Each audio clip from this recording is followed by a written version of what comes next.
وبعد فأعوذ بالله من الشيطان الرجيم إن الله عنده علم الساعة وينزل الغيث ويعلم ما في الأرحام وما تدري نفس ماذا تكسب غدا وما تدري نفس بأي أرض تموت إن الله عليم خبير صدق اللہ مولانا العظیم وصدق رسولہ النبی الکریم۔ بزرگوں اور بھائیوں، یہ سورہ لقمان کی آخری آیت ہے۔ اس میں ایک مضمون آیا ہے کہ اللہ ہی جانتے ہیں اس چیز کو جو بچہ دانیوں میں ہے۔ لوگ یہ سوال کرتے ہیں کہ اب تو ایکس رے مشین سے اور دوسرے ایسی مشینریاں ایجاد ہو گئی ہیں کہ ڈاکٹر دیکھ کر بتلا دیتے ہیں کہ پیٹ میں بچہ ہے، لڑکا ہے یا لڑکی ہے، بلکہ یہ بھی بتلاتے ہیں کہ تندرست ہے یا ڈیزیبل ہے، ڈیزیبل ہے تو کیا کمی ہے۔ یہ سب ایکس رے مشین سے یا کوئی دوسری مشینریاں ہوں گی جن سے اسکین کرتے ہیں اور سب معلومات بتلا دیتے ہیں۔ اور اللہ فرماتے ہیں کہ اللہ ہی جانتے ہیں اس چیز کو جو بچہ دانیوں میں ہے۔ یہ گویا قرآن کریم کے اس ارشاد پر ایک سوال پیدا ہوتا ہے، ایک سوال لوگ اٹھاتے ہیں۔ اس لیے میں یہ مناسب سمجھتا ہوں کہ آج آپ حضرات کے سامنے یہی آیت پاک سمجھا دوں۔ پہلے آیت کا ترجمہ سمجھیے۔ ارشاد فرمایا ان اللہ عندہ علم الساعۃ،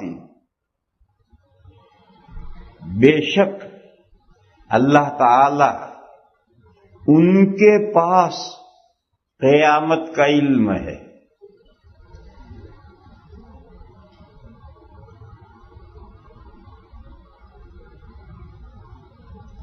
عربی زبان میں حصر کرنے کے لیے کچھ کلمات ہیں، کچھ طریقے ہیں۔ جیسے اردو میں ہم ہی لگاتے ہیں کہ اسی نے مجھے کہا، اسی حصر ہو گیا، میں نے ہی کہا حصر ہو گئے، ہی سی لگانے سے۔ ایسے عربی میں بھی حصر کرنے کے کچھ طریقے ہیں۔ ان طریقوں میں سے ایک یہ ہے کہ ایمفسائز کے لیے اور تاکید کے لیے تو انا لاتے ہیں، پھر انا کے بعد اس کا اسم لاتے ہیں، پھر اس کی خبر لاتے ہیں۔ تو اب کہنا یہ چاہیے کہ ان للہ علم الساعۃ، مگر وہ لام ہٹا دیا اور عندہ بڑھایا، بے شک اللہ انہی کے پاس قیامت کا علم ہے، تو یہ حصر ہو گیا۔ جبکہ آپ جانتے ہیں کہ قیامت کا تھوڑا بہت علم ہم بھی جانتے ہیں۔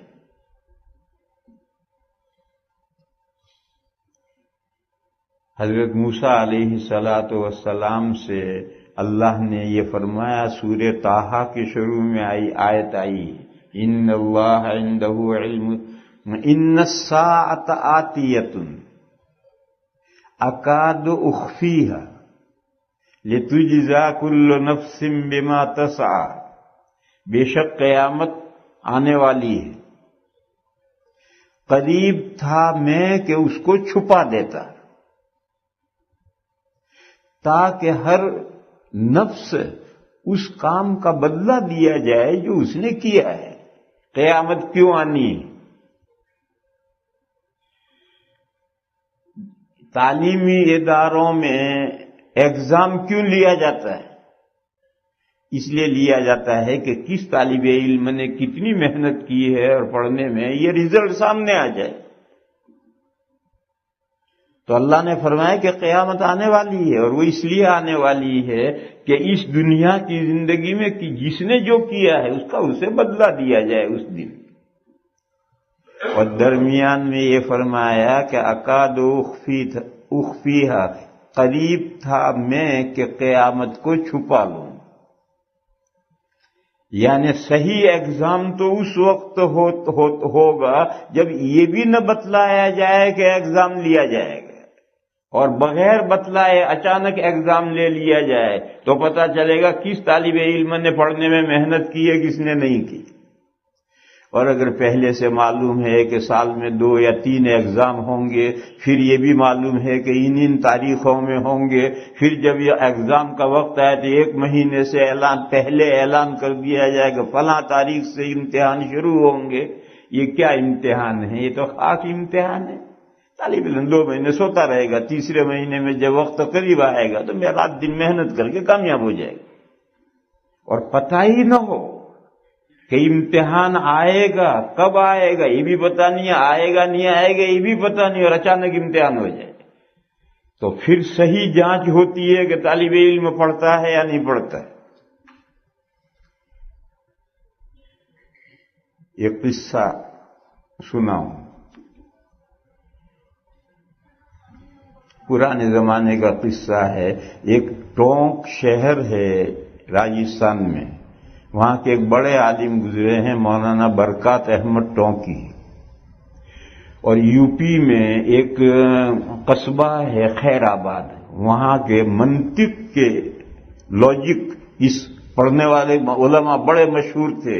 ان میں سے ایک تھے مولانا عبدالحق صاحب خیر آبادی. تو یہ طالب علم جو ٹونک کا تھا، برکات احمد ٹونکی، یہ وہاں پڑھنے کے لیے گیا.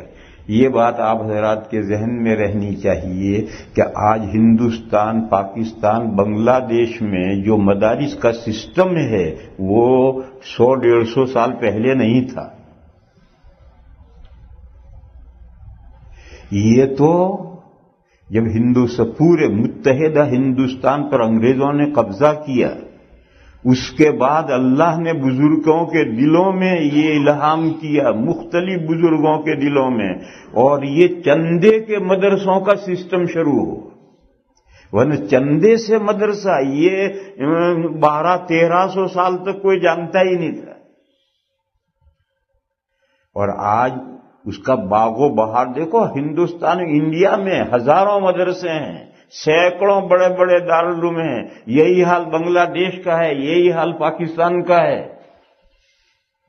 لیکن ان 3 ملکوں کے علاوہ پھر تھوڑا بہت آگے اثر بڑھا ہے. مثلا برما رنگون میں بھی دارالعلوم قائم ہونے شروع ہو گئے، برطانیہ میں بھی شروع ہو گئے، ساؤتھ افریقہ میں بھی شروع ہوئے، آپ کے امریکہ میں بھی شروع ہوئے، آپ کے کینیڈا میں بھی 1-2 شروع ہو گئے. تو وہ وہیں کے اثرات پھیلے ہیں. باقی اس سے پہلے یہ سسٹم کوئی نہیں جانتا تھا. اور آج بھی وہ مسلمانوں کے ملک جو مشرق وسطی سے کنیکٹنگ نہیں ہے، مشرق وسطی یہ انڈیا، پاکستان، بنگلہ دیش، یہ مشرق وسطی ہے، اس سے جڑے ہوئے نہیں ہیں، ان کے یہاں یہ سسٹم آج بھی نہیں ہے. مصر میں چلے جاؤ، ترکی میں چلے جاؤ، سیریا میں چلے جاؤ، عراق میں چلے جاؤ، سعودیہ میں چلے جاؤ، کہیں بھی چلے جاؤ، یہ سسٹم مدرسوں کا ہے ہی نہیں. اگر کہیں ہے تو گورنمنٹ کی یونیورسٹیاں ہیں، ان یونیورسٹیوں میں کچھ پڑھایا جاتا ہے. یہ جو چندے کے مدرسوں کا سسٹم ہے، جامعات اور دارالعلوم، یہ آج بھی ان سب عرب کنٹریز میں کہیں بھی نہیں. ان کے یہاں جو سسٹم ہے وہی سسٹم پوری دنیا میں تھا کہ مسجد دارالسلام میں ایک بڑے عالم رہتے ہیں، فقہ کے ماہر ہیں. مدینہ مسجد میں ایک بڑے عالم ہیں جو منطق پڑھاتے ہیں.